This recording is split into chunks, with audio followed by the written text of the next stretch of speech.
Dimensión 360. Vamos a darle la bienvenida a Rafael Trovamala. Él es el investigador mexicano del Instituto Politécnico Nacional, experto en ruido. Muchas gracias por su tiempo, Rafael. Bienvenido a este espacio. Alejandra, mucho gusto. Muy buenas tardes a todo su auditorio. Estamos platicando sobre esta problemática que significa el ruido, sobre todo en las grandes ciudades, y que muchas veces estamos expuestos aún sin estar conscientes de ello, como los ruidos de la ciudad simplemente y algunos ruidos que por nuestro trabajo pues tenemos que enfrentarlos, ¿no? Pero también las enfermedades que se pueden desarrollar luego de estar expuestos a ruidos, digamos, intensos, o a este otro tipo de ruidos que parecen como ruido blanco, ¿no? Que le llamamos, pero que también tienen un impacto en la salud y sobre todo en el desempeño, en el buen desempeño de una persona dentro del tema laboral. Gracias, Rafael. ¿Ustedes qué lectura le dan a esta problemática, ustedes los expertos? Bueno, digamos que el ruido está asociado a la modernidad, a las grandes ciudades, pero no por ello tenemos que minimizar la problemática que enfrentamos.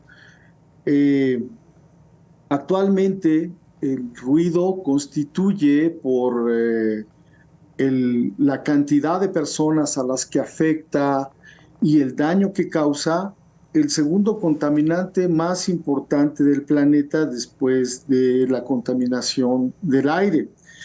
Entonces, lo que tenemos que tener es una cantidad de medidas regulatorias de prevención que nos protejan, no para evitar la modernidad, sino para mitigar el efecto, el gran daño que produce el ruido sobre la población.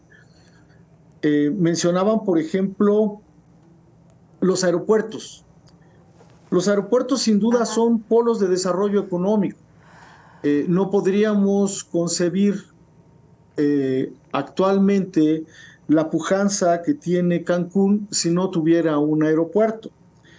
Sin embargo, existen medidas muy específicas de las cuales se debe de responsabilizar el gobierno que tenemos. Si bien es cierto que tradicionalmente no ha sido responsable con respecto a esto, tenemos, por ejemplo, acuerdos como el Acuerdo Internacional de Chicago de la Aviación Civil Internacional, que obligan a nivel de constitución a cumplir con las medidas de mitigación del ruido, todas las cuales no están cumplidas.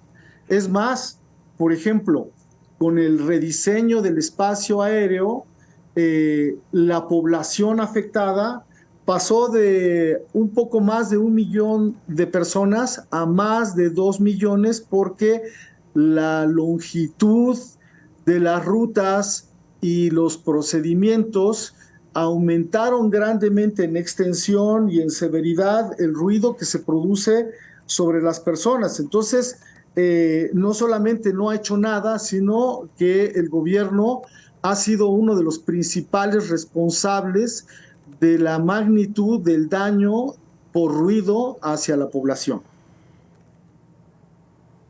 Sí, bueno, eso por mencionar nada más una de las problemáticas, pero lo que también hemos estado platicando, Rafael, es el tema de las multas y de la falta de políticas públicas, digamos, homologadas. Ya pensar en que a nivel nacional se homologue, pues sería difícil porque cada ciudad tiene su problemática, pero sí que algunos municipios lo han tomado en cuenta. Y yo ponía hace un momento el ejemplo de Jalisco, y cuando se anunciaba que iba a haber multas para los vecinos ruidosos, porque encima esta es una de las problemáticas más importantes que se tiene entre los vecinos, ¿no? A decir del INEGI, luego de la encuesta ENSU que se realiza periódicamente. Bueno, pues la gente dice, ok, eso está muy bien porque sí, algunos lo generamos y otros lo padecemos y hemos estado en los dos puntos. Pero ¿a quién se le tiene que multar? ¿Al individuo o cómo se podría ejercer este castigo, ¿no? Porque entonces dicen, bueno, pues le vamos a poner la multa a la casa para que entonces en el predial, en el siguiente impuesto se le cobre. Pero luego los que rentan sus viviendas o que tienen que tienen ingresos desde ese punto de vista, pues dicen, yo qué culpa tengo de que mi inquilino sea un ruidoso. En fin, creo que va mucho más allá de nada más multar. Desde mi punto de vista es un tema cultural, Rafael. Sin duda, pero hay reglas muy claras. Por ejemplo, en el país prácticamente la única norma que funciona más o menos bien es la de fuentes fijas. La de fuentes fijas que se refiere a establecimientos industriales, a bares, a discotecas. Y entonces la fuente fija, la autoridad local es responsable, por ejemplo, en el caso de la Ciudad de México, la Secretaría del Medio Ambiente, PAOT, o en los estados, la autoridad local es responsable de verificar el cumplimiento de los niveles máximos permisibles. En cuanto a fuentes móviles, que es el mayor contaminante de las ciudades, recordemos que la Ciudad de México, por ejemplo, está entre las 10 ciudades más ruidosas del mundo. Ahí prácticamente no hay normatividad, no hay una forma de establecer responsables porque no hay norma.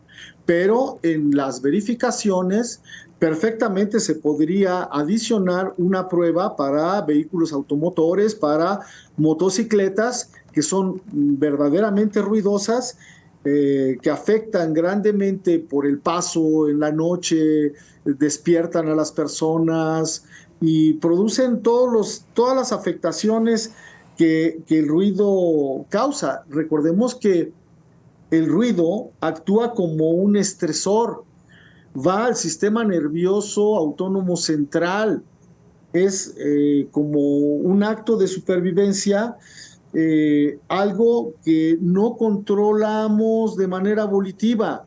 Generamos neurotransmisores como cortisol, como adrenalina, y dejamos de segregar otros como la dopamina, la serotonina.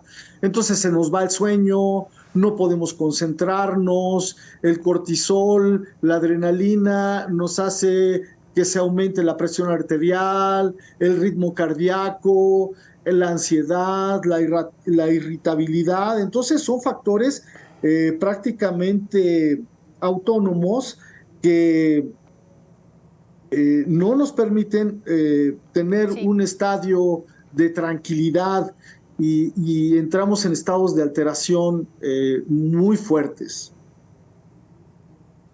Y por otro lado, Rafael, he estado platicando con diferentes expertos sobre el tema del ruido.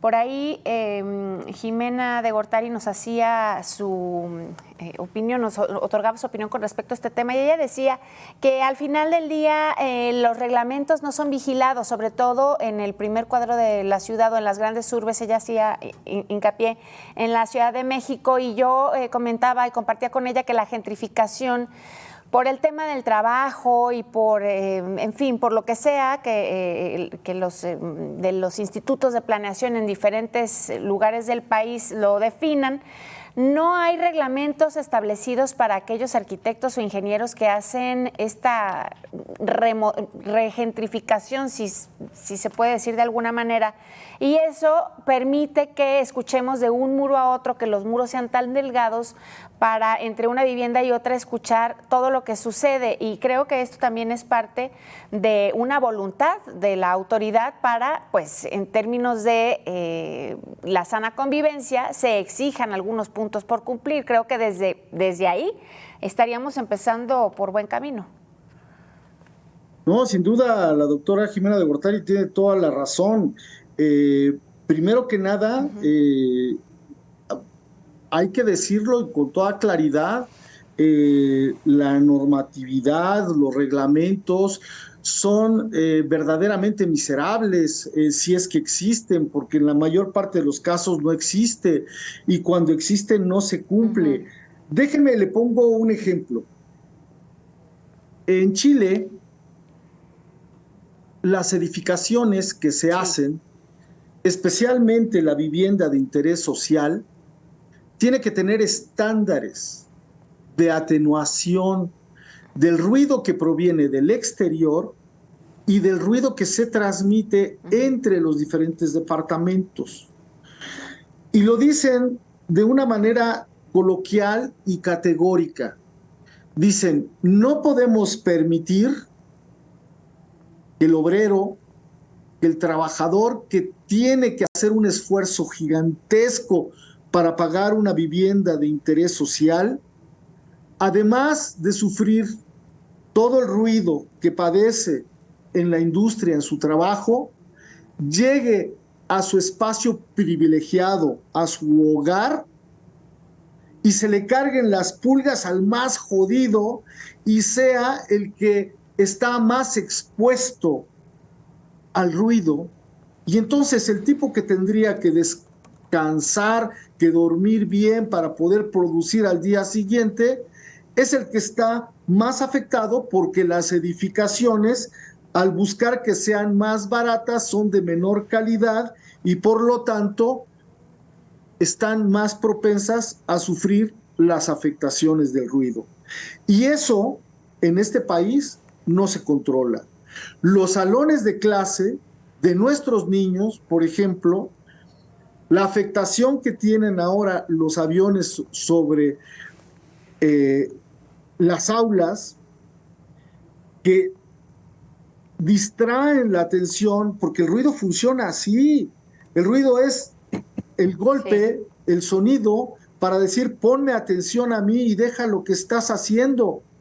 Y entonces hay afectaciones en procesos de lectura, en procesos matemáticos, en procesos cognitivos, hay afectaciones fuertes y nosotros no tenemos regulados los salones de clase, nosotros no tenemos reguladas las edificaciones. Entonces, bien por los arquitectos que buscan hacer edificios más baratos, pero mal porque no toman en cuenta factores fundamentales como este y peor todavía por la autoridad que irresponsablemente no toma cartas en el asunto. Bueno, pues esperemos que pronto podamos hablar de un panorama distinto con el tema de la regulación y de las sanciones por el ruido. Muchas gracias, Rafael Trovamala. Buena tarde. Gracias, que esté muy bien, Alejandra. Saludos.